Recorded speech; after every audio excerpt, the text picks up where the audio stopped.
Welcome to another edition of the Mexican Soccer Show. We are ready to go. 3 more days of the World Cup. Depends where you're at in the world, I guess. But for all of us, let's just jump right in. Amigos y amigas, this is the Mexican Soccer Show, 1 hour long podcast dedicated to all things Mexican football. And if you don't know, I'm a Mexico fan with the team just throwing up on the screen. That's it's because the World Cup is here. 3 days. It's finally here. We're gonna have a great show talking all about Mexico and obviously getting ready for the World Cup. We'll talk all about Germany, and we'll hear our experts' analysis on if they're going to go through the first round. That's a big question today. Will we get to at least a cuarto partido? Because the quinto partido is where we want to be. But now the question would be, where do we get to a cuarto? We'll jump right in. You know what? We're going to do things differently. We're going to go to the questions that we normally tweet out. But because of recent news of a certain club in Mexico, a very important club, we're just going to dive right in to Chivas talk for a bit. Raul did say, let's get Chivas out of the way before. So if you're a Chivas fan and you was wondering what's going on, I'm going to go to Adriana Terrazas, who is in Mexico City, and who has been, she said, if I jump out of this window, what's happening with the club, then you'll know what's happening. Adriana, tell us really quick, for someone that doesn't follow what's happening in Liga MX and it's ready for the World Cup, what do we need to know about Chivas and what is happening? Well, first of all, you have to know that Matias Almeida just announced that he's leaving the club after lots of rumors and lots of people talking to him through WhatsApp messages. He was in Argentina. And the reason is he's leaving the club because the club owner, Jorge Vergara, who we haven't heard from in several weeks, and one of his CEO, José Luis Higuera, they just couldn't get the players the team needed. He asked for players for the first time to reinforce the team for next season.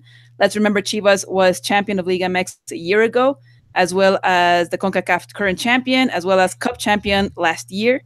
So then, they needed lots of players. They had some big absences for next season. They have Rodolfo Cota, the goalkeeper, going away. They had Osvaldo Alanis going away to Spain. So the whole point is they wanted a better team for next season, and Jorge Vergara has a huge tax problem, almost $1 billion, 1 billion pesos debt with the Hacienda, with the IRS, Mexican IRS. So they just can't give him what he needs. And instead of coming out and saying, hey, we're not going to be able to compete as much as we want to next season, they just tell Almeida it's not possible. So he decides to take a step aside, and he just announced that he's leaving the club after all these fans begging him to stay. They went to the airport, they asked him, and they said it's the best coach that has been in Chivas history.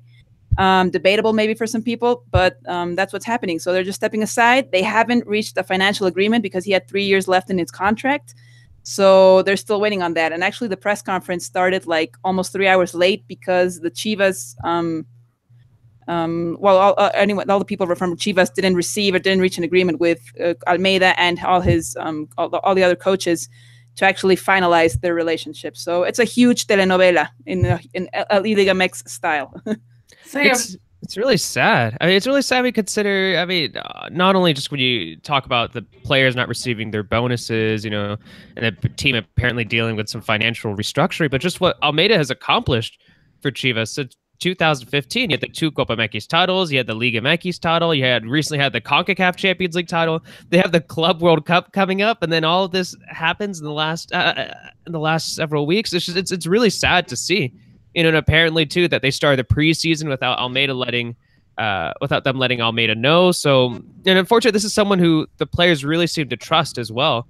And you can see over the last couple of weeks of just the support that the players have had for Almeida. You could see a lot of that on social media too, and it was clear they had the trust of the youngsters too. So it's a really, really sad situation. And if it wasn't for the World Cup, I'm sure we could potentially have a full episode on this, just because of how depressing it really is for Chivas. I mean, obviously we're gonna have to talk about El Tri because that's the big.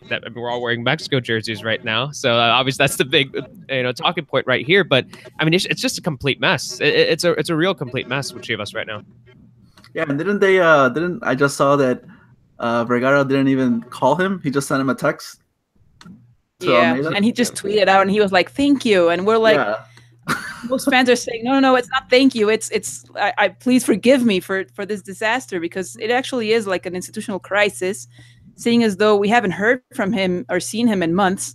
Apparently he's sick, but there's also his CEO we haven't heard from, and who many think that he hired a sports director to actually like take the hit. So you have lots of people to blame, but none of them will actually talk to the fans and say, hey, this is happening, because Almeida just said he wanted to tell the fans, hey, we're not going to be able to compete as much as we wanted to next season, and that's okay. He was willing to do that, but they just didn't support that idea. They were like, no, we can actually go out and say we're going to win the Club World Cup. We're going to go out and say we can win Liga MX, despite already having a limited squad, and now we even have a smaller squad because we sold our best player, Rodolfo Pizarro, to Monterrey just a couple days ago. So it's really a crisis everywhere you look at it. And Chivas, which is a really historical team, like you could argue America or Chivas in Liga MX, it's just terrible what they're doing to the fans. I'm more upset the fact that we're going through this Chivas thing 2 days before the World Cup. Like, we should just be It's perfect, though, ready to go. isn't it? Isn't that perfect for Chivas, though? If you think about it, we're all going to be talking about the World Cup. It's actually perfect because, that, and then at the same time, anything negative, like people are talking about Chivas, that's the negative part of El Tri, so I guess it kind of works out.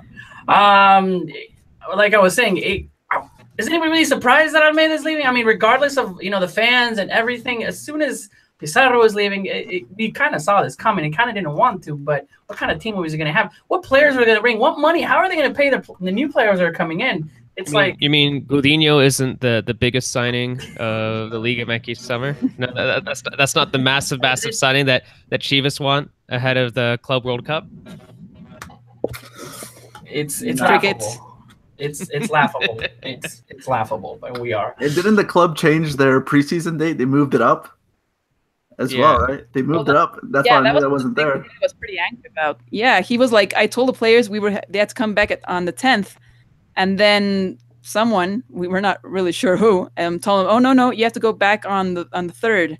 So then they started messing up, and it was just miscommunication. So what they did was like, no. We told the players that whoever wanted to could come again on the 3rd, but they actually do have to come until the 10th. Which is just like, like one more problem. You're like, really? These WhatsApp conversations is the way that. But related to El Tri, we have Antonio Rojas saying on the chat, Matias a la selección. And, I mean, who knows? That's a possibility. I mean, Almeida, I think he would like the job. It looks like there's a decent chance that Osorio, what might be leaving after the summer. So that's something to keep in mind. You never really know. I don't think it's that crazy of an idea to think that Almeida might be, taking charge of El Tri in the near future. I'm not saying it's going to happen this year, but maybe looking down the line, just so to keep an eye. Already talking about coaches. That's the thing. The World Cup is even. Didn't you hear the fans at the Azteca? They're saying fuera Osorio, right? I mean, is there enough time to bring in Almeida? So the Azteca fans want Almeida. Yeah. The America fans want Almeida. That's what they're gonna start doing. All right, enough Chivas talk. I'm sorry if you're a Chivas fan. You're going through this before the World Cup, but at the same time, it's like, take away the news. I think Chivas does this too. Always, like when there's El Tri news, Chivas always finds a way to get in the conversation one way or the other. But we'll go ahead and jump right in. Thank you all. That was our intro with our Chivas, and we won't talk about Chivas anymore. So, we will we'll probably mention Almeida in there in the conversation. I'm sure it'll get through with the way that La Selección is going. But let's just get started with our question of the day. Big question: how has the Denmark friendly impacted your confidence in Mexico's World Cup prospects? And we'll go to Mr. Raul Barraza. You know him as the Colorful Kid, also there in Chicago. Raul, Denmark, were you happy right before Denmark came in like, okay, I'm not, or still the same? Still the same. I'm just happy there's no injuries. I mean, there you go.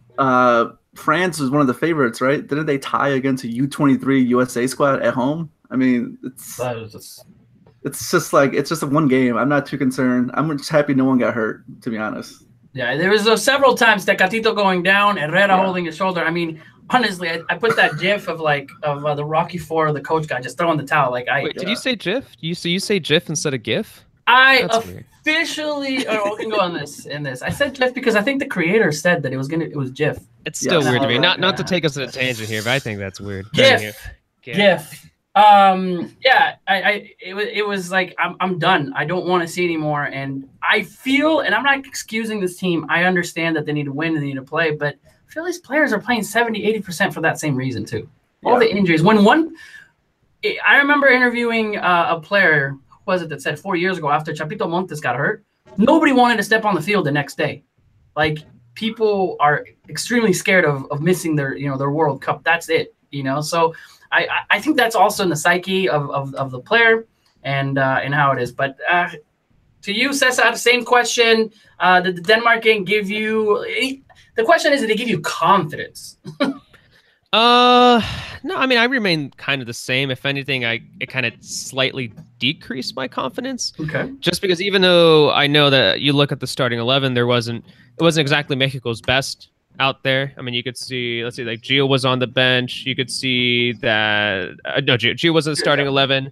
You could see that you had someone like Oribe starting up top. So obviously, it wasn't Mexico's best 11. But at the same time, it would also be kind of dumb to overlook the fact that they've only scored 1 goal in their 4 preparatory matches. So that's not exactly ideal to see from Mexico, but I don't know. I still remain cautiously optimistic, and it's just because we saw a few of those backups there, and maybe because of the injury worries, maybe they weren't playing at their very best. So yeah, I still remain a little optimistic, but I don't know. I'm just glad, like Raul said, that there wasn't that many injuries, or that we didn't see any injuries. Adriana, to you, same question. This team really didn't give me any confidence, kind of like what Cesar said.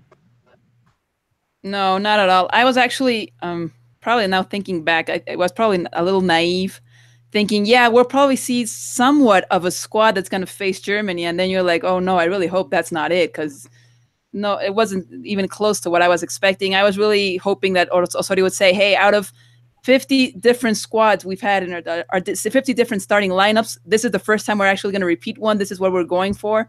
And no, I just didn't see that happen. I didn't see any improvement, and no, it didn't give me any confidence at all.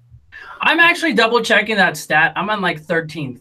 Like, I'm at 13, the 13th game, because there's got to be one. I know somebody brought that up in like 45. and I can totally see somebody go, let's just do that stat. And then everyone's running with that stat. No one's going to check it. And I'm like at 14th game, like looking at stats, because I'm like, there's got to be one. But I'm kind of in the same boat with you guys. Naive, I think, is a perfect word, because I was like, yeah, he keeps saying that the Denmark game's the real game, guys. Like, come on. Like, this is going to be the game. We're going to know what players are going to be there. Hopefully we see the 8 out of the 11 players, and we're going to play the game. And it's like, wah, wah, I think if you consider the injury worries, though, was it really that surprising? Like, no.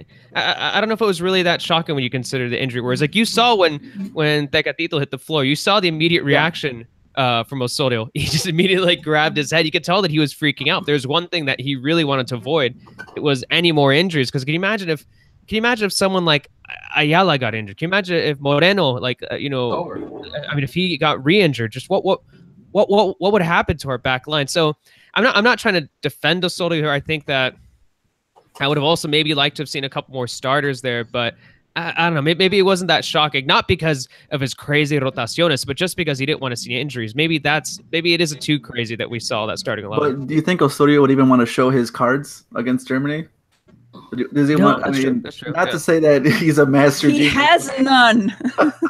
What?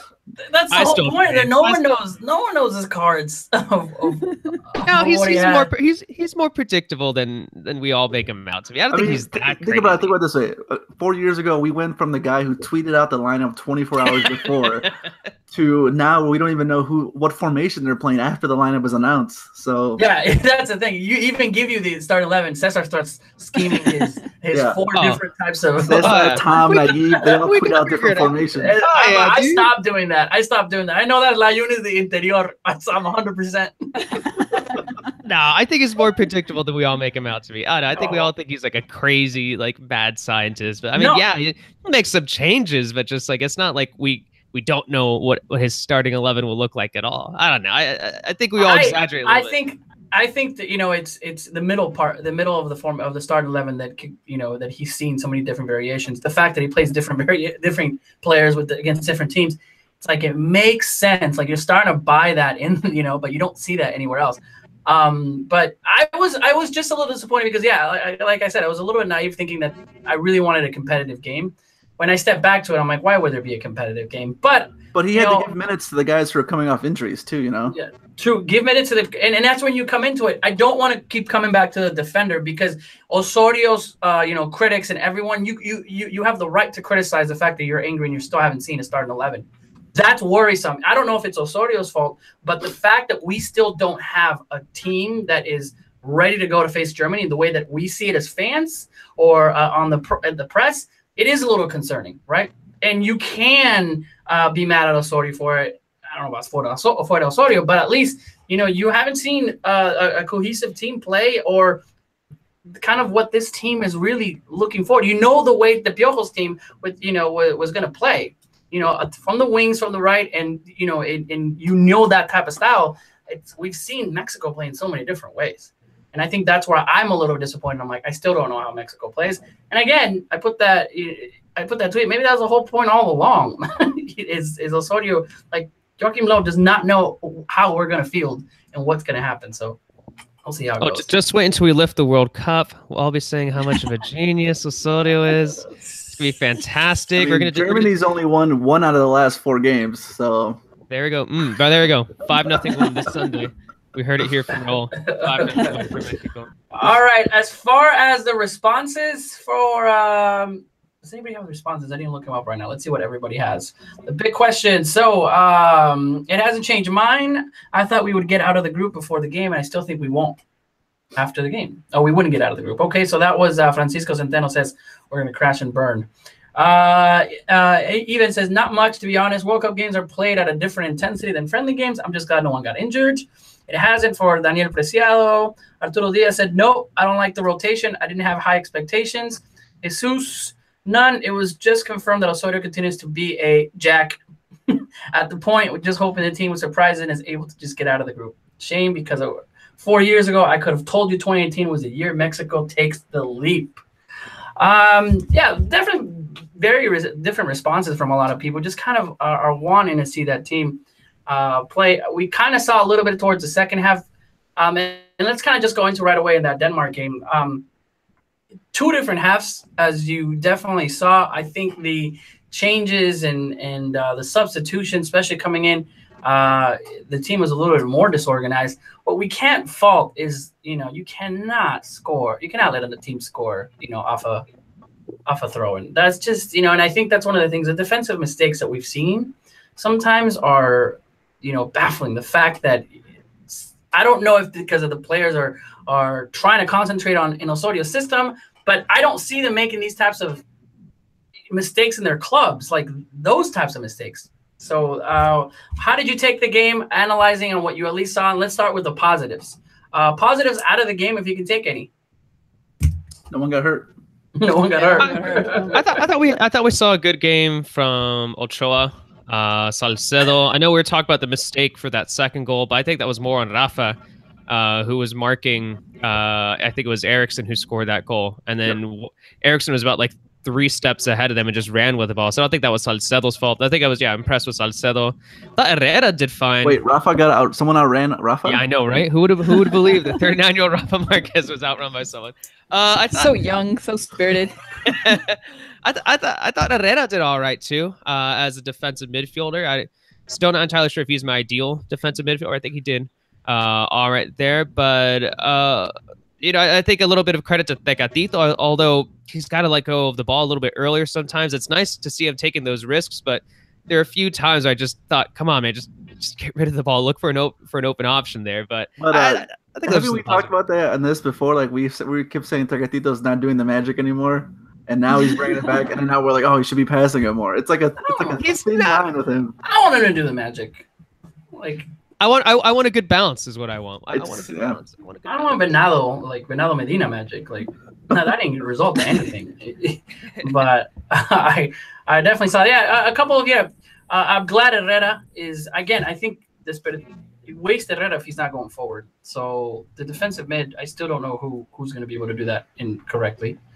One of the things that it was definitely noticeable is obviously Diego Reyes, who I just think that Osorio is just going to keep him along until until after the group stages, because he keeps saying it was a Denmark game that whoever's going to go, and that's why I brought Guti. And now it's like, okay, well, I'm going to keep him until 24 hours. I think Osorio is going to keep Diego Reyes until he can use him against Sweden. And we'll see what happens. But which is, again, just the type of decision that he's going to take, and everyone's going to be angry. And why take a player that's not 100%?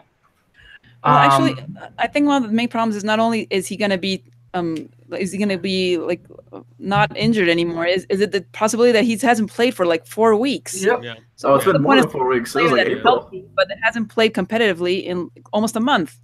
So what's the point of taking him? I know maybe defensively he's not as confident because we saw all the errors in the Denmark game, but still thinking that the possibility to save your defense is a player that hasn't had any minutes in over a month is your solution. That's just really sad. You should have planned for that. You could have avoided this weeks ago. Or unless he's taking him just in case someone does get injured, and here comes who else is out there outside of Diego Reyes? I mean, just to string someone along that long too. And I think right now the backup is supposed to be Eric Gutierrez. I mean, he's the 24th man. He's the only guy there. Yeah, I mean, technically, I think when there's an injury to a player, you could still, as long as it's 24 hours before the Germany game, you could still bring someone else. So Gaito could still show up. I'm not saying that's going to happen. There's people out there. But there's a list. There's a list of players. It doesn't necessarily have to be we are secretly hoping. I don't even read Molina in this case. I get it. Yeah.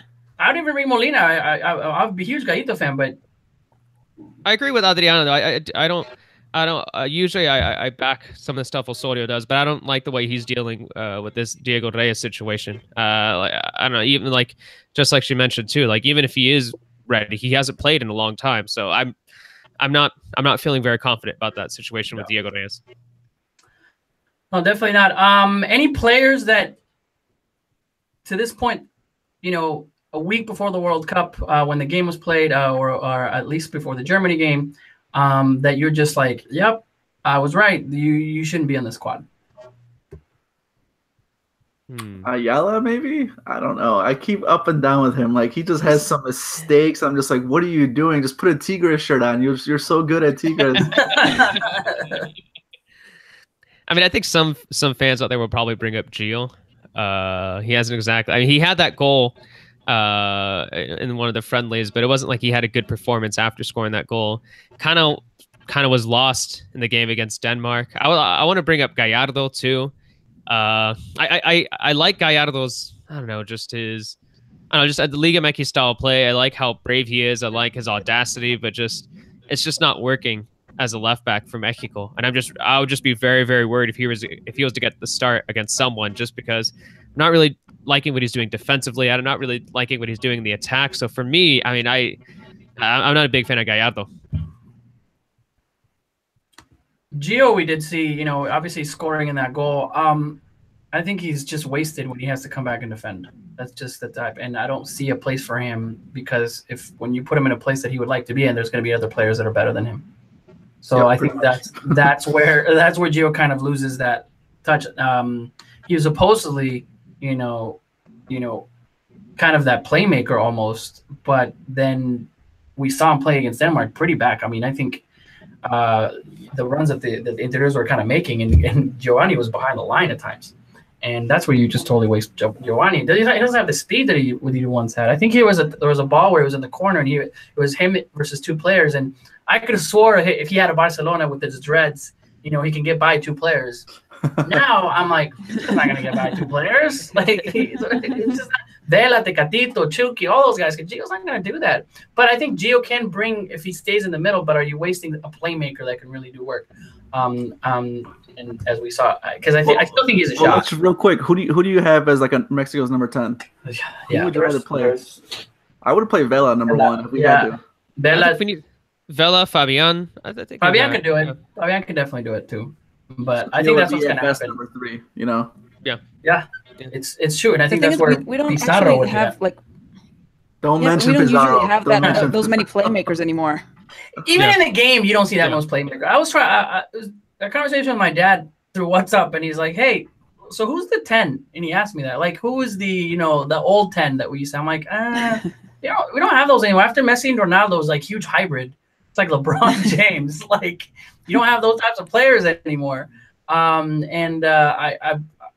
trying to think of somebody that can have that role. And yeah, Fabian and Vela like they're close to it, but that 10 hands it. That's one of the reasons why Soria is going to go to like a line of back five because he doesn't want to sacrifice a winger. He thinks our wingers are our best attacking option. So, and he plays that way.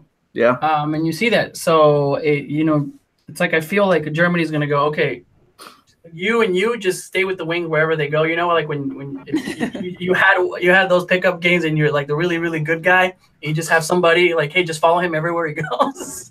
Let's just put Rafa as a number 10. Have him stand there.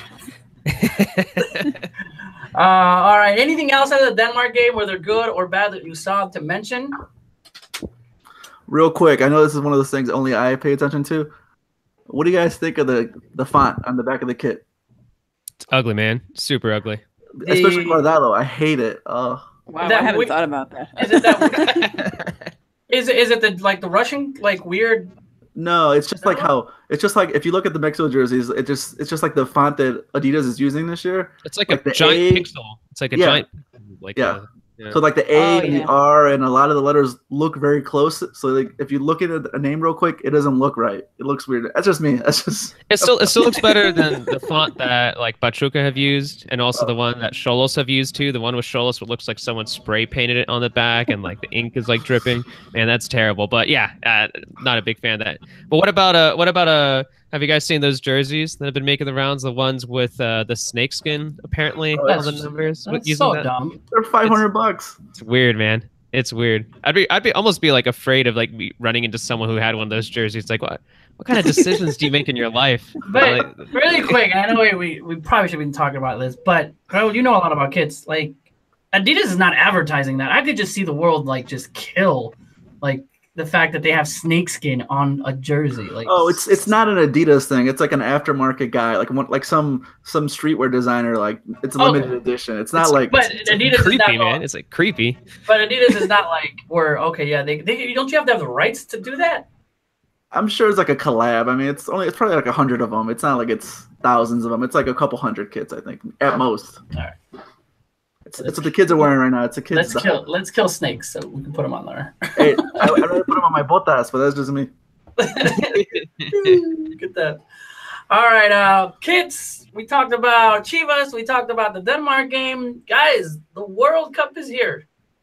3 days, 2 days, wherever. If you're in Russia already, and Adriana and I were kind of talking before in our pre, and it just. Maybe because we work and we're always talking, and maybe it was different 4 years ago. But is World Cup fever? Do you feel it already? Yeah. Do you guys not have it, dude? I've been like, it's almost like kind of like a nervous energy, like pacing around the house, like thinking about it. Are you guys not amped up for it? I was playing FIFA the other day, and I was just getting nervous playing FIFA. Like, just I did. I went out to see what if the normal FIFA game, because I suck at FIFA. I am horrible, but I have gotten the World Cup edition of FIFA every 4 years, like the game, right? Since like 1998, like back then. And even though like I just want Mexico to win, and I get it in the easiest mode, and I have Mexico win because I'm horrible. I really am. And I really try to search for it. I'm like, I went to GameStop and I'm like, dude, they don't have it. You have like an add-on? It's just a regular game, and then you download an add-on. Download it. And I was nice. So like. You're showing your age, man. You're showing your age. Like, what do you mean you download this game? No. I play all the time. But I thought that had like an official, like just a. I see. Don't worry about it. I have a Nintendo 64 in my room, so don't worry about it. 4 years ago. 4 years ago, International Superstar Soccer. 4 years ago, I bought it was a different game aside from the FIFA. It was just the World Cup game. So I was like, and I haven't collected. And I was like, oh, I'm gonna buy it again. You know, you get Panini and you get FIFA. I remember it. It's like that's what you do. And anyway, you could just burn an extra copy of FIFA and then draw your own cover. You can put snakeskin on it and stuff. Like, all right. I think Adriana is because of Chivas, and she's going through that. She's not into the World Cup hype. I actually blame the Panini people for this because. I just didn't enjoy doing the album this year. It was so difficult. It was just like a generalized deception everywhere. you would, if you went like to a market and something, you would get stamps like for 200 pesos. That's just crazy. And it was, I don't know, it was kind of difficult this year. I actually tweeted them and they were like, you can order them, right? And I was like, that's not the point. I want to change for them. I want to trade cards. So I think that didn't collaborate very well with my like enthusiasm for the World Cup. It'll come. I'm sure it'll come. Some but meetups now with it's like not as Mexican much as I players, thought right? it would In the be. US, they had like meetups. What? They had Panini meetups in the US. Yeah, they did. Yeah. Because it was so hard to get them. It was terribly hard. I mean, I didn't have to order them last time. Actually, I had to order like 20 of them this year. So I don't know, that didn't help at all. I never finished a Panini. I still like I went to the Panini, like the only Panini store here, and I got 2014 ones, and I got it for 25 cents for a packet. So I'm still pasting those in. So I'm still trying to do 2014. By the way, Panini, the thoughts and reflections of Adriana and how not liking does not reflect on Mexican soccer show. I don't care. I never collected them. I'll hate on Panini. I've never collected them. Seems like a waste of money to me. I wonder if they'll do the digital ones they did for Copa America. They have I think they have those digital suck. ones, don't they? Like you can trade with your phone and all that other stuff. Yeah, we'll see. All right, so let's get right into it. It's almost 30 minutes in, and we have not talked about the inevitable of Mexico into the World Cup and the group that they're in, and the Germany. I did see a quick little post that 1998 France didn't make it out of the group in 2002. Italy in 2006 didn't make it out of group in 2010. Spain in 2010 didn't make it out of a group in 2014. So that's Germany. We're not facing Brazil in the odd chance that we're going actually through from our group. I'm just saying that maybe winning the World Cup doesn't Germany, translate into getting it out of the group. So that's kind of cool. And then somebody else wrote, yeah, but in every other World Cup winner and all of the other World Cups, they got out of the group. So it's a way to kind of get stats. But all right, let's be realistic to the fans. Everyone's expecting. All right, let's just talk. What are we expecting against this game? What has Osorio's Mexico given you? So can you expect a different result of what a lot of people are saying is going to happen? I mean, I think sneaking into second place might be the difference between losing 2-1 or 4-1. And I think what you got to do here is just not embarrass yourself. I think that the difference between this loss and the Swedish loss is really what perhaps going to set the difference between, once again, Mexico or Sweden going through. I think it's possible. I mean, it's going to be extremely tough, but Mexico getting a draw against Germany, that's not the most crazy thing that's ever happened in the World Cup. I don't think it's impossible. Is it unlikely? Yeah, I think it's highly unlikely. But I'm hoping we see a 4-2-3-1 for Mexico. I think we saw a little bit of that against Belgium. Maybe that's a little bit of a precursor for what we'll be seeing against Germany. But I don't know, man. It's gonna be. I'm tempted to say I would be happy with a 2-1 loss. Have we faced a tougher opponent in the World Cup, Raul? Brazil at home. Yeah, I was gonna say Brazil at home. Brazil, that's World Cup. Yeah. In what looked to be Brazil at home. As a tough game, but what we saw Brazil wasn't a great Brazil 4 years ago. I'm thinking about a World Cup champ, the way that Germany is playing, the way that they have done in the last 4 years. Has Mexico ever faced? And maybe that's a question to you guys at the World Cup, because I don't remember facing, and since I would say maybe 82, like an amazing team that you're like, wow. And that's why people are thinking, and that we have already faced them 4-1. So this could be the hardest team, even though when we looked at it, that Brazil game in Brazil, but then look at Brazil. Look at the way they ended it. If Brazil would have lost any other way other than 7-1, you would still think it's a good Brazil squad. Yeah, I still think that Brazil game is probably the hardest thing at home. I mean, yeah, Brazil. Yeah, I mean, but either way, Croatia lost 2-1, 2-0, that opening game. Yeah, they lost 2-1, I think. Yeah, on a suspicious penalty. I think what Weisel's getting at here is just like Germany's the best team we've ever faced at the World Cup. That's what I'm saying. I'm like, I can see Brazil could be maybe the hardest game, but as far as a team, this is the hardest team we're going to face. And I don't want to question and go, okay, is losing 1-0, are we going to come out with – are we that team that would be like, hey, we did all right? Like, are we now at that point? But, Isn't everyone at that point, though? Yeah, I think unless you're an elite, unless you're one of the top 4 teams at the World Cup, wouldn't you take a 1-0 loss in the group stage? I see something wrong with that. Like, you know, no, I think it's just being realistic, and I assume Osorio is being realistic. Even someone like England. You guys sign the 1-0 right now. I'll take it. Yeah, I'll take the 1-0 loss. I would. No, I would not, dude. What? I would not. No, dude. No, I wouldn't. What do you expect? You have to think about the goal difference. I can't sign a loss. Like, at the World Cup. Against Germany? I know. I set this up for a world reason. Champions? I set this up for a reason. I'm not delusional, but I wouldn't sign it as a fan. I'd just be like, no, let's freaking do it because miracles can happen. It's a tournament. Like Adriana said, you take a 1-0 loss because it's going to come down a goal difference, I think. Yeah. It's going to be that close to get out of the group. Okay. You're making the case of me too. Okay, so all we want to do is get out of the group, to be honest, because you never know what can happen in the next round. I mean, Neymar could get hurt. Neymar could get hurt. Someone, a stupid penalty goes in our favor. You don't know what can happen. That doesn't happen. That never happens. Let me dream. Usually happens the other way around. It's not crazy to think that Germany is going to beat every team in the group stage. I think we all expect that to happen. So I hope that happens. I honestly hope that happens. The real true group stage for Mexico starts against South Korea. I think it's between those three sides. It's just Mexico's just got to be better than South Korea and Sweden. It's all up to that. Honestly, that's all it's going to probably come down to. Do you guys honestly see Mexico better than South Korea and Sweden as what you've seen right now? South Korea, yes. Sweden, not quite sure. Sweden, I mean, South Korea lost today 2-0 to Senegal, and I think they haven't had a really good year at all. So I'm kind of doubtful that they could actually do something to Mexico, despite all this questioning regarding Osorio and playing style and such. But I think we can beat South Korea. I'm not quite sure about Sweden. Raul? I think we could beat Sweden. I think we could beat South Korea. Another important thing in these first two games is don't get any dumb yellow cards. Oh, we will. I already see Salcedo not playing the third game. Yeah, Salcedo's gonna heat up in the first or second game. Like Lozano can get heat up. Too. Yeah, Lozano. Well, but I don't see him being that. I see Salcedo getting a couple, like 2 yellows. First game, second game, and he's out for the third game. That's what you have Rafa for. If you don't have him to control the team in that way, then what the hell are you taking him for? He's supposed to help the players in that sense. So he helps the players by making those red cards. We've seen him before.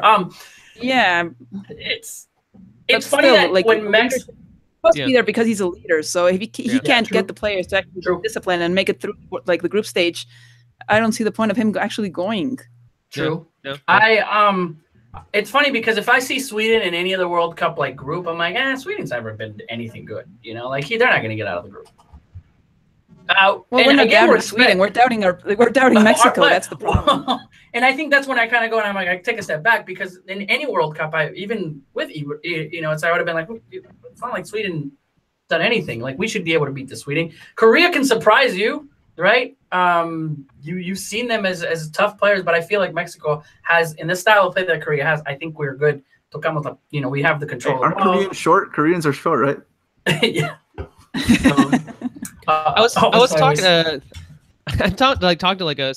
someone who covers the South Korean team, and it seems like they're not very confident in this World Cup, but I think they kind of expect Mexico to go through. And I was talking to a Swedish journalist too, who seems to think that Mexico is the better side. I think looking past someone like Marcus Berg or Emil Forsberg, like the striker and the midfielder there, I think man for man, Mexico is superior to Sweden. What really makes Sweden is just how compact they are in that 4-4-2. So I think Mexico has a chance against. Yeah. The only way Mexico doesn't make it through is if Sweden can get through with a tie. If Sweden can get through with a tie in the last game, I don't think Mexico can break them down. They park the bus. We're done. Yeah. Because I think something that kind of defines that Swedish style is how compact they are. So I wouldn't be surprised if they were to try to do that. But I still think Mexico's better, and I think even. Yeah. And I think most of the people that are not, when I'm looking at predictions and I'm who's going to get out of the group, I think they have Mexico getting out of the group. I think the only people that don't have Mexico getting out of the group are people in Mexico. Yeah. So, but if you look at, I don't think they can. But it just comes down to the unpredictability of Osorio and the starting lineup. It comes down to the injuries, and could even come down to the yellow cards you guys were saying, and that's the last game, so we could have all three of those things. So maybe it's not that we have Mexico against Sweden in game 1, but if it's game 3, everything changes. Yeah, if Mexico needs a win and Sweden can get by with a draw, I don't think we're gonna be able to break them down, honestly, because they're compact. Mexico has trouble with these clubs who just park the bus basically. Shouldn't we be used to that in the CONCACAF style of play? Yeah, well, the talent level is so different. I'm not saying that's not a good or bad thing, I guess. They're a lot taller. I'm just imagining Osodio's Let's go 4 years They're a ago. lot taller. Let's go 4 years ago and we look at the group that we were going into, right? Croatia, with the players that Croatia have, that was going to be one of the toughest games we were going to face, obviously Brazil. Cameroon, Brazil at home, again, and a good Croatia from what they were playing into. And that Croatia game was good, was the game that everyone was talking about, that, you know, if we had, and Mexico did it. Obviously, you know, and the good thing is that the types of players are coming back, and we talked about in the last Mexican soccer show. As far as the groups, you know, even though we're facing the best, I think the best team we've ever faced, as far as our group, when you step out of it, it's one of the weakest, I think, groups that we've been in a while. Well, weakest? As far as going back to 2010, I thought 2010 was harder. I mean, 2014 was harder. I know. So you think South Korea is worse than Cameroon? But well, Croatia and Brazil. I'm not saying. I think having Germany and Sweden there just makes it very, very, very difficult for Mexico, especially since you could say that even though I said that Mexico is better than Sweden, but Sweden isn't that far behind Mexico. I would say that's almost comparable. I go back into the other ones. I think we should be able to get out of this group. In 2014, like we got to play our asses off in order for us to beat Croatia and Brazil. But you got to remember, we were just happy to be at the World Cup in 2014. I mean, even look at 2010, Uruguay, France, and the host of the World Cup. And there's Mexico. We got out of the group. That's true. I don't know. Then again, France broke down that World Cup. Yeah, but France tied Uruguay, the third place team. So I keep getting like that. You know, I keep it that. And I'm going back with 2006. Who was 2006? Iran, Portugal. Definitely have to think about that. We're going back to Senegal. Yeah, it was an African team. Yeah. Yeah. I think it was Senegal. I don't know. I think 2002. I don't know. 2002 never happened, man. We did not bring 2002 up in the Hernandez household. That's the worst. All right. We talked about. Let's specifically talk about the Germany game. Real quick, 2002 was Mexico, Italy, Croatia, and Ecuador. Yeah, Croatia coming back from a third place finish in '98 with Suker. We saw, and then you had Italy there. I just feel like when our draw, Sweden, Mexico won that group too. And we got the U.S. We win the group. We get Costa Rica if they get second. You know, with Mexico's luck, Mexico will win the group, and then Brazil will get second place. Brazil gets second place. off goal differential or something like that. Mexico wins the group. Osodio's already validated. They won the group. And then they lose against Costa Rica, or they lose against. All right. Okay. All right. So let's talk Germany. What do you want to see at least? I know we talked about you guys signed the 1-0, but the style of play. What is it that you want to see against this Germany team? The whole world is watching. One of the best games to be at. Tickets are outrageous to trying to get into this World Cup. It's almost as hard as the Iceland,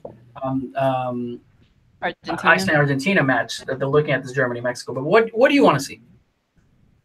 As nice as it would be to say, like, I just want Mexico to go out there, play their style, go forth, and have possession, take their chances. I don't want to see that. I want to see Osorio being very pragmatic. I want to see Osorio being defensive. I want to see some counters. I know that's not the style of play we're going to see because that's not Osorio's style. He's going to go out there, and more credit to him because honestly, like it's pretty brave to be doing something like that against Germany. I think we'll be seeing that. But personally, I want to see more conservative and just really pragmatic style of play, just getting numbers behind the ball, just trying to hit Germany off counters. But I don't think that's what's going to happen because that's not a part of Osorio's DNA. He's going to want to take possession. He's going to want to push forward for better or worse.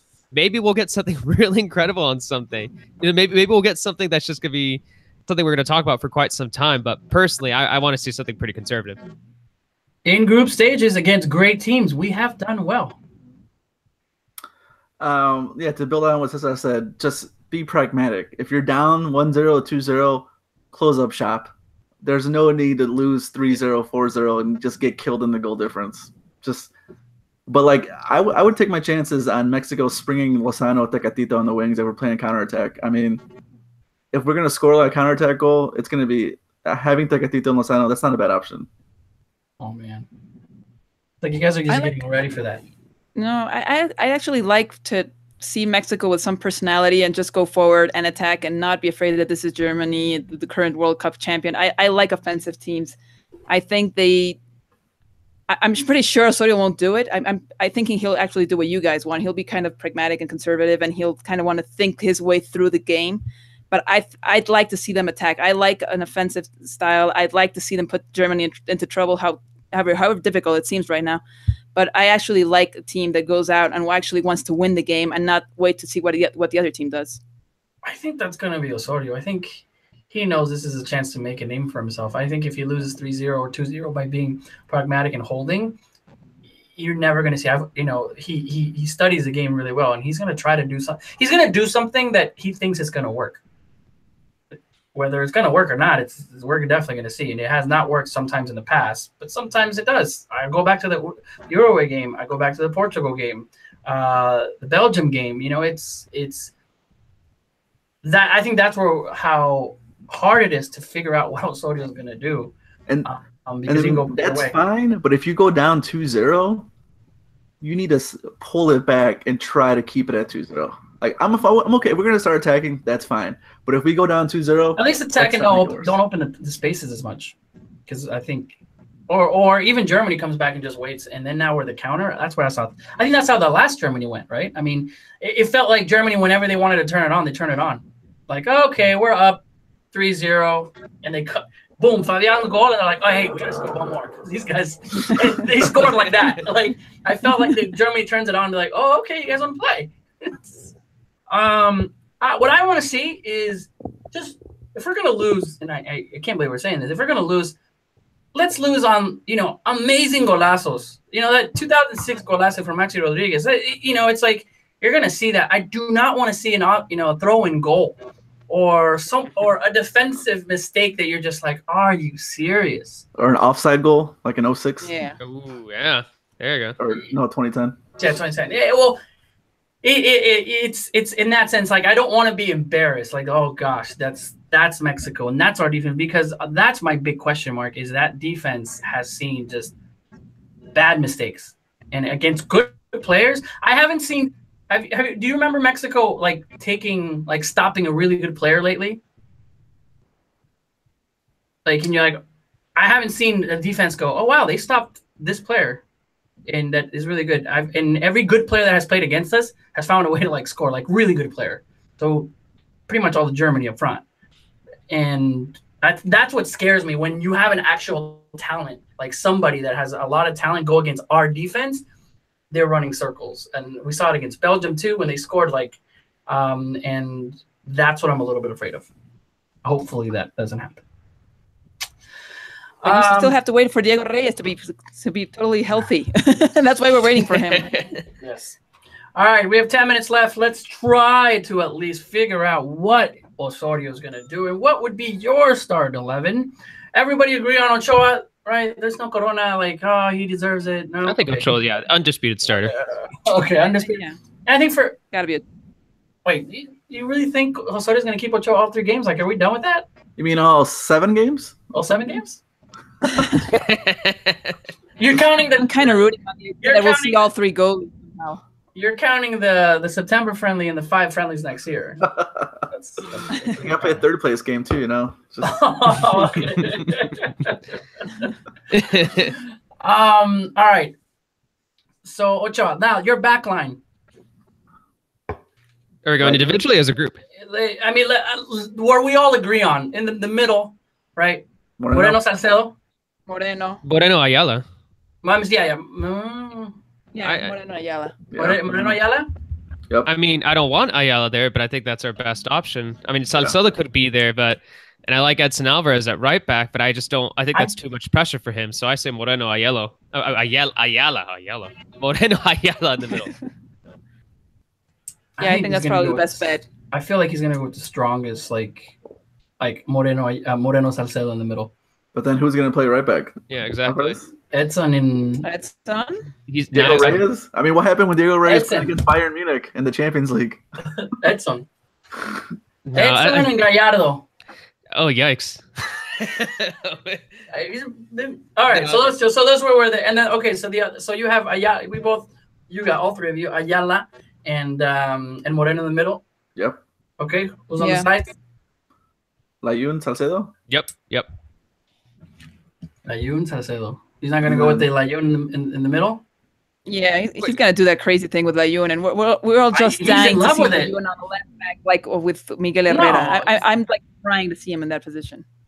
I mean, if he plays Layun in the middle and then has Gallardo on the wing, if Gallardo pushes up, Layun can slide back in the left back. I think that's I think exactly what's gonna happen. I'm not saying it's a great tactic. I'm just they've done that before. Yeah.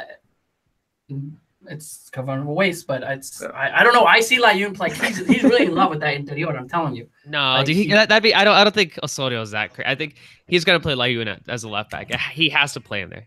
All right, we'll bet a beer next time we see each other. Make it a 6-pack. All right, 6-pack. I think Layun is gonna start at that interior weird role. No. He talked to Pep Guardiola and like that's what he likes to do. All right. Yeah, this is like Osorio's legacy. Learn to yeah. play Layun as like an interior thing. Did you guys hear when he played Jonah at right back when the training was open to the camp and everyone was like, "Oh God, Jonah at right back. He hasn't played right back in 2 Oh years." no. You're kidding, right, Coach? All right.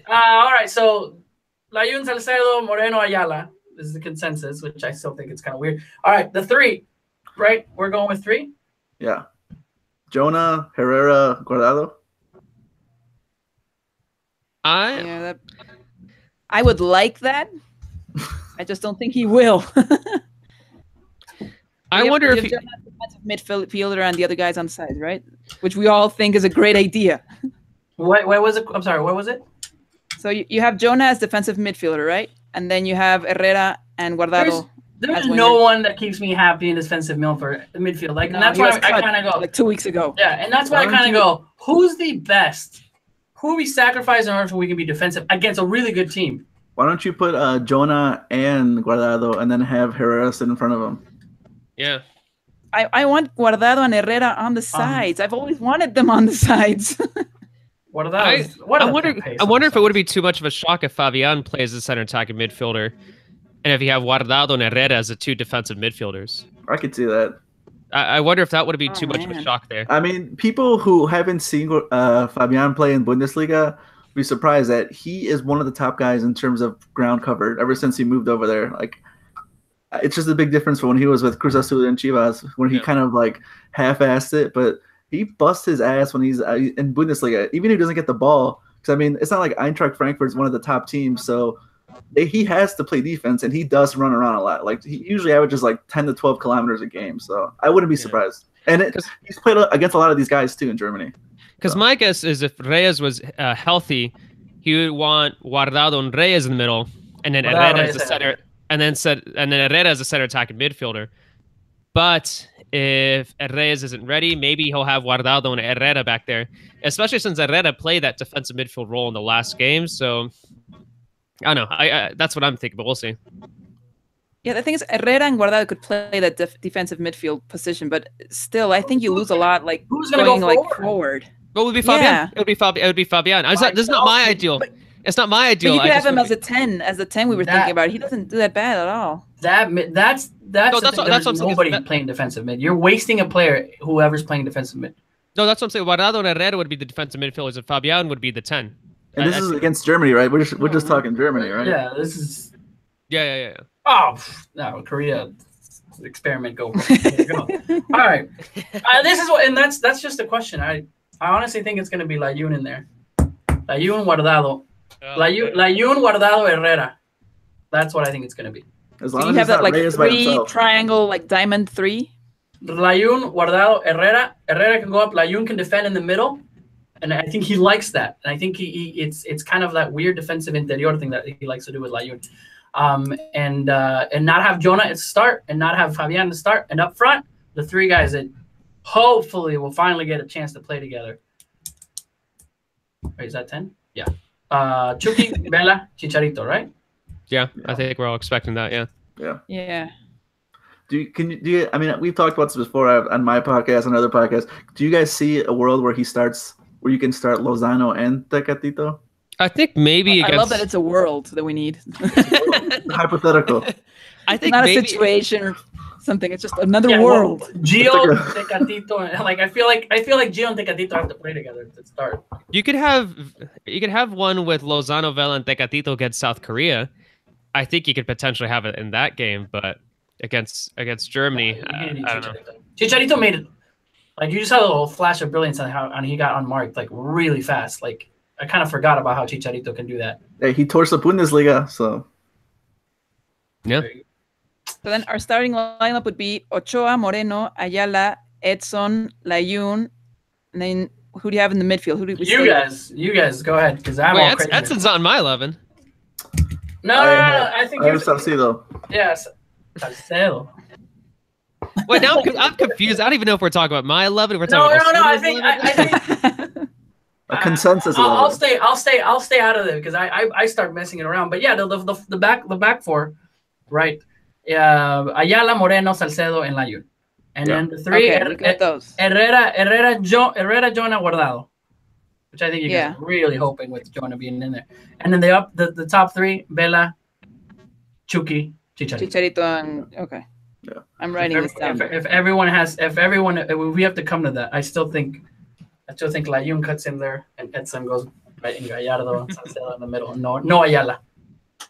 Well, this is the thing with Osorio. We could have like a really cool starting lineup. It's not who he plays; it's where he plays them that we most have issues with. That's the thing. So this sounds really cool. But if he starts doing that Layun interior derecho kind of thing, he will. Yeah, no. He will do that. Yeah, he probably will though. And then I see a player like sneaking in there, just like Aquino, like somehow. Yeah. He really likes Aquino, I feel. But he's short. But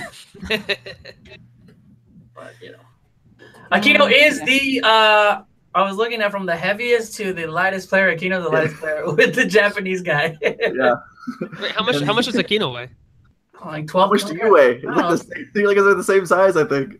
No, Cesar's taller than Aquino. Aquino's tiny, man. I've been getting a little belly, so I'm not as skinny as I used to be.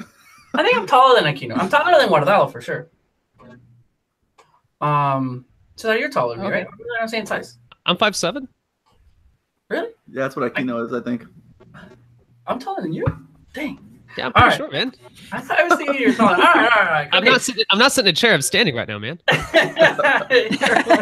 You can see my feet in the driver license picture. All right. So as far as the chat that's going on, guys. What do you guys? Let's talk about prediction. It is almost 8 o'clock here, Pacific time. All right, here it is. We'll first start with the chat. All of you, please don't write anything else. Just tell us your score or what you think is going to happen. I'm going to read them off. And while these guys do that, you guys, all right, this is your official. You can't change it. All right, this is your official Mexican Soccer Show prediction. What's going to happen? I'm going to give you, there's 3 scenarios. 1, what's going to happen against the Germany game. 2, what's going to happen in Mexico in this World Cup. Oh, and what was the third one? Well, let's just stick with 2. All right, so because this will be the last one before we go in there. While these guys are thinking and they're getting ready to give us our prediction, and you guys are out there too, I'd like to tell you guys we're going to be doing a lot during the World Cup from the team here, the Mexican Soccer Show. I will be traveling on Wednesday. Also, if you know Amy Lopez will also be traveling to Russia on Wednesday.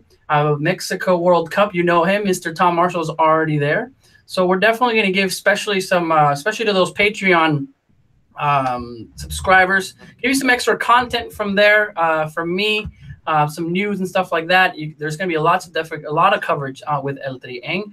Also, Cesar, are you guys doing anything for the countdown to Russia? Because it is counted down, and we're there. Yeah, it's the final one. I'm going to find a time to wake up Tom, because I think it's like 5 a.m.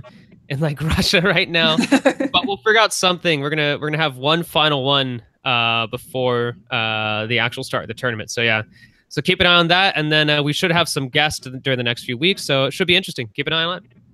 Definitely, the Mexican Soccer Show will continue to be on Mondays. with all of us here and how we, trying to get schedules and people in Russia, how we can do that. But there's definitely going to be a lot of content for you guys.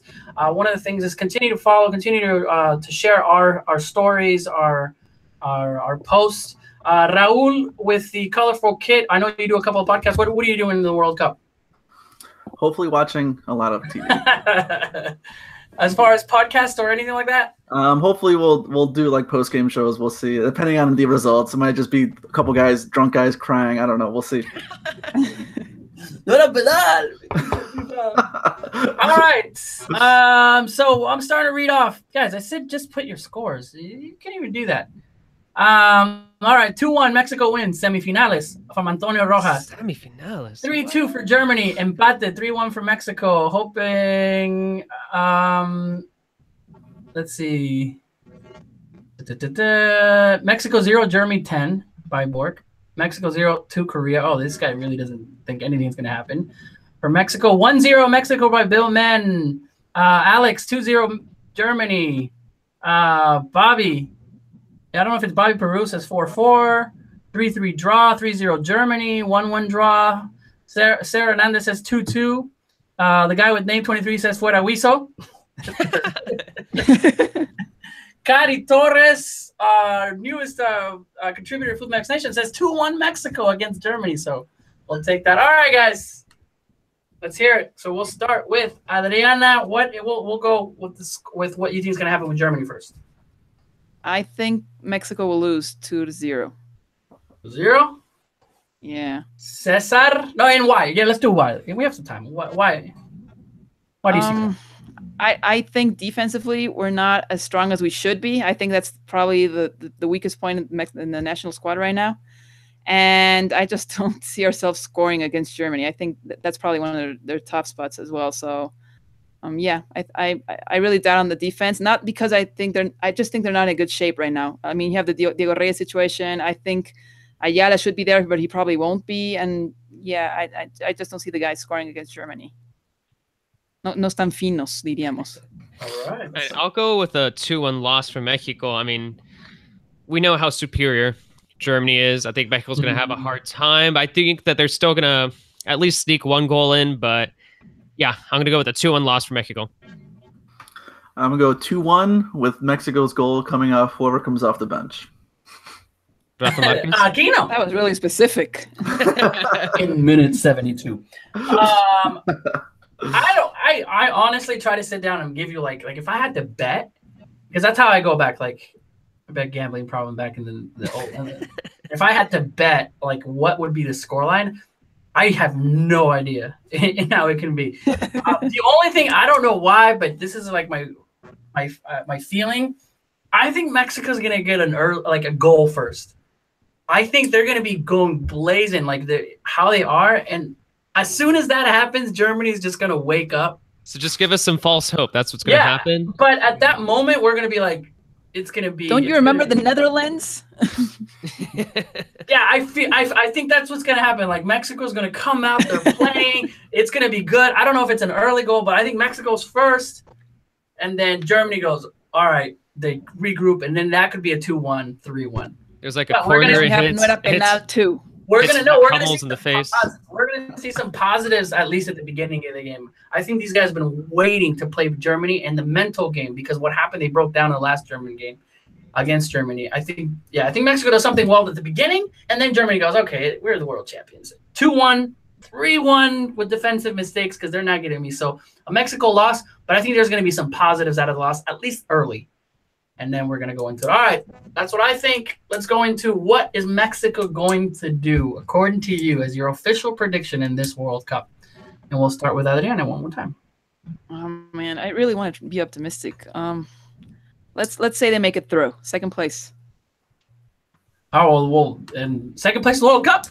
What? No, second place in the group. Yeah. And then, but what happens after? Like, we're giving it a full prediction. Oh, after that. Yeah, and then we lose against whoever we're going with. Okay. So, no quinto partido, same old Mexico since 2000. No, since 98, since 94. Since. Yeah, 94. Okay. Yeah. Okay. Cesar. The quinto partido will have to wait.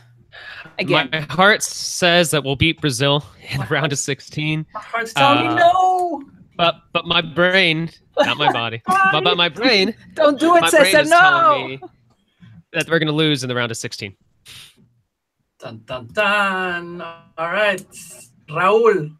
I say we make it to the 5th game. There it is. So whoever is gonna be, we're gonna be able to make it to the 5th game.